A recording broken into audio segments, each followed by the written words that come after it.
vou falar agora sobre uma gostosura. Eu adoro e o brasileiro adora. O arroz, aliás, não é só brasileiro não, o mundo inteiro adora o arroz.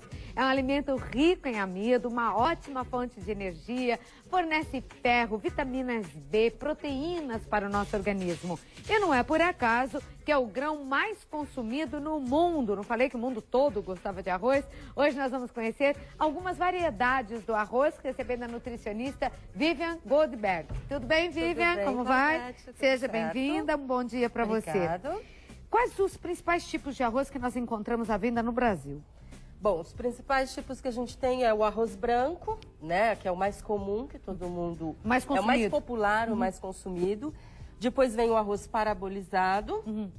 Temos o arroz integral, o arroz japonês. Esses são os mais conhecidos. Aí a gente tem alguns outros tipos mais especiais que não são tão conhecidos, que não fazem parte da nossa culinária, dos nossos costumes. Do nosso cardápio, né? Mas que são saborosos também. O consumo diário de arroz deve ser, você é nutricionista, de quanto mais ou menos?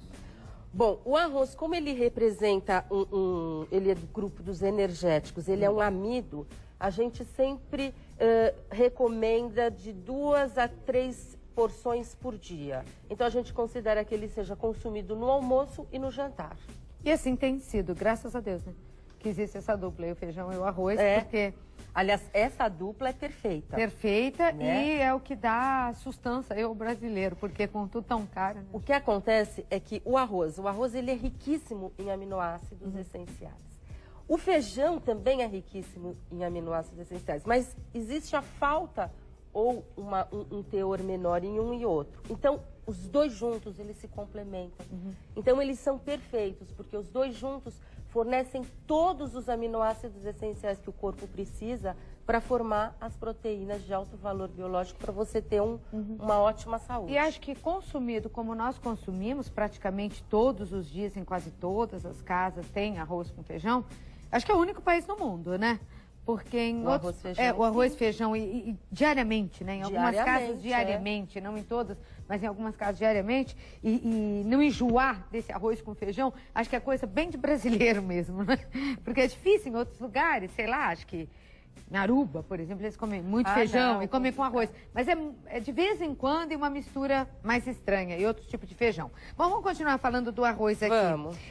Como ele deve ser armazenado, o arroz? Porque ele Quando normalmente... pronto? Não. Ele é estocado, né? A pessoa, quando vai fazer despesa, de um modo geral, sim, a grosso modo, compra Entendi. 4 pacotes, né, de 5 quilos e guarda esse arroz.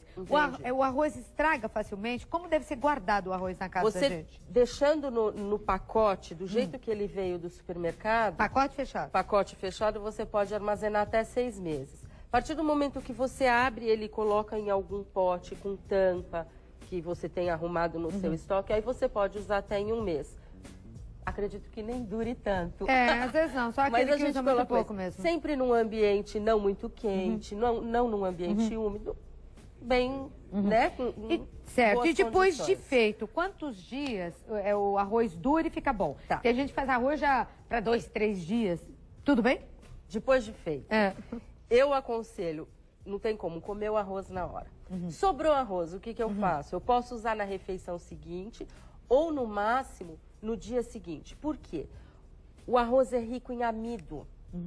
E o amido, ele começa a deixar aquela coisa de ficar muito grudadinho, sabe? Uma coisa meio gelatinosa. Então, se você mesmo que fique em geladeira? Mesmo que fique em geladeira. Então, se você guardar por até usar depois de 1, 2 dias, ele já não vai ter uma aparência interessante, o sabor já não vai ser interessante.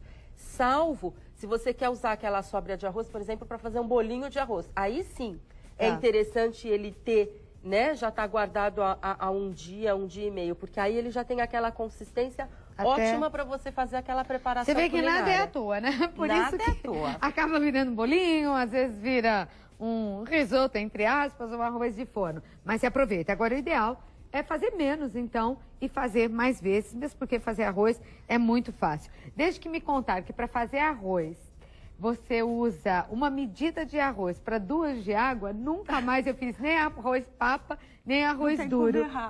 Não tem como errar. Para fazer arroz certinho, seja o que for, pega uma xícara de arroz, 2 de água. É um copo de arroz, 2 de água.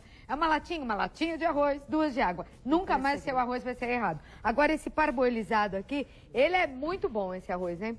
Esse não sai errado de jeito nenhum, ele cresce, não é? Esse não tem como errar. Não tem como errar. É o mais fácil. É mais fácil. Ele é um pouco mais caro, mas você não perde nada, não vem uma sujeirinha. É muito bom esse parboilizado aí, de várias marcas. Vamos falar sobre alguns aqui. Este é o arroz japonês que você falou. Arroz japonês. Ele é diferente, né? Eu nunca tinha visto o Você arroz japonês cru. Ele é mais redondinho. Parece umas bolinhas, assim, exatamente. Ó. O arroz japonês, ele é muito usado na culinária oriental, né? Ah, sim. E total. Esse arroz, ele tem um alto teor, ele tem uma grande concentração de amido frente ao arroz branco, ao parbolizado. Então, mais o que ainda acontece? Justamente quando você cozinha o arroz japonês, ele fica meio... Unidos venceremos. Exatamente. Mas justamente por ele ser próprio para fazer aquelas preparações orientais. E que precisa, né? Para poder fazer no caso, sushis todos. A gente estava falando da concentração de água. No caso do japonês, 2 de arroz, 1 de água. Ao contrário. Justamente para não empapar. Para dar aquela aparência de cremoso, de maciez, mas não empapado. Ok. Vamos falar sobre esses outros tipos diferentes que nós temos aqui. Esse aqui, Vivian? Esse é o arroz preto, né? O arroz preto, ele é muito utilizado para fazer salada. Ele ele é encontrado em todo o Brasil? Você encontra em nos grandes mercados, redes né? de supermercado, em lojas alternativas. O interessante do arroz preto, para nós nutricionistas, é que ele é considerado um alimento funcional. Porque perto do arroz integral, comparando com o arroz integral, ele tem 20% mais de proteínas, 30% mais de fibras, e ele também tem compostos fenólicos que têm ação antioxidante, que é aquela famosa ação de combater os radicais livres, prevenindo envelhecimento celular. Poxa, então tem gente que faz a opção pelo integral, deve colocar o arroz negro também na alimentação. Também, ele é usado só para salada? Ele fica bom na salada. Quando ele cozinha, ele fica bem macio. Dá a impressão que não, mas ele fica um arroz bem macio. Mas você cozinha igual aos outros, não? Igual aos outros. Tá. Um arroz, dois. Este? Arroz vermelho. E esse vermelho? Quais são as propriedades dele? O arroz vermelho, a propriedade dele é que ele tem uma substância que se chama monocolina. E essa substância, no organismo, ela auxilia na redução do mau colesterol. Ah, que ótimo. Então, ele também acaba sendo considerado um alimento funcional. Ele também tem um objetivo específico. Mas e quando você cozinha, ele fica vermelhão assim? Ele fica com uma corzinha bem bonitinha. E ele fica ele também tem bastante fibra. Mas é gostoso de comer? É igual aos outros? Gostoso para fazer risoto. Risoto e bolinho. Ele fica muito bom para fazer risoto e bolinho. As dicas aí da Vivi, hein? O arroz vermelho, se você nunca comeu, pode experimentar. Muito interessante. E deve ficar bonito, né? Fica. Aqui é o integral, que cada vez mais as pessoas vêm aprendendo a consumir, não é? O arroz integral é um arroz super saudável, 3 vezes mais fibras que o arroz branco, né? E por ele ter esse teor de fibras maior, ele acaba te dando 2 benefícios. O primeiro, ajuda a regular o funcionamento intestinal, que isso é muito importante. E também tem o fato das fibras, quando chegam no estômago, gelatinizam e te dão aquela sensação de saciedade. Então, ele também tem essa característica bem interessante. No caso do integral, por ele vir com casca, né, o cozimento dele é um pouquinho mais demorado, perto dos outros. Na mesma proporção, não? 1 para 1. 1 xícara de arroz integral para 1 de água. E depois que secou a água, você tampa e deixa um pouquinho no bafo. Aí ele fica gostoso. 1 para 1 fica bom. Fica assim? Fica mais ou menos. Mais ou menos. Apesar que esse aqui não é o integral, mas mais ou menos. Fica bem interessante. Esse eu joguei um tipo de um caldinho de carne, alguma coisa, para dar um sabor diferente. Mas fica bom e fica gostoso. É uma questão de hábito também, né? Se alimentar com arroz integral. Você comeu o integral, ele é crocante. Você já ele é gostoso. É gostosinho, né? É gostoso. Se presta até outras preparações, né? Sim. Por conta disso. Dá para misturá-lo com outras coisas. Porque esses daqui já não.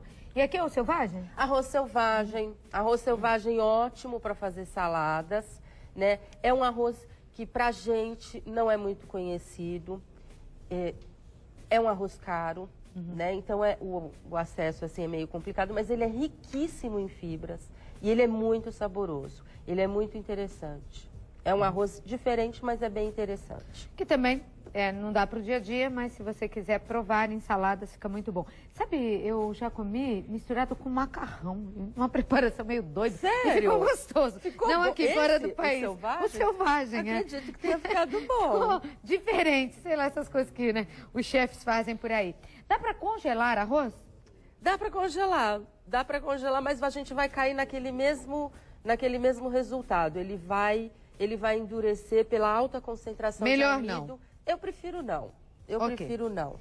Bom, eu quero agradecer a sua presença, participação aqui em nosso programa, muito legal, porque a gente pôde conhecer um pouco mais outros tipos de arroz, né? O vermelho, o negro, falar um pouco mais do integral e até o arroz selvagem, que devagarinho está entrando aí em muitas preparações. Só uma observação que eu queria fazer. Uma curiosidade, já que a gente está falando tanto de arroz, por que nos noivos a gente joga chuva de arroz?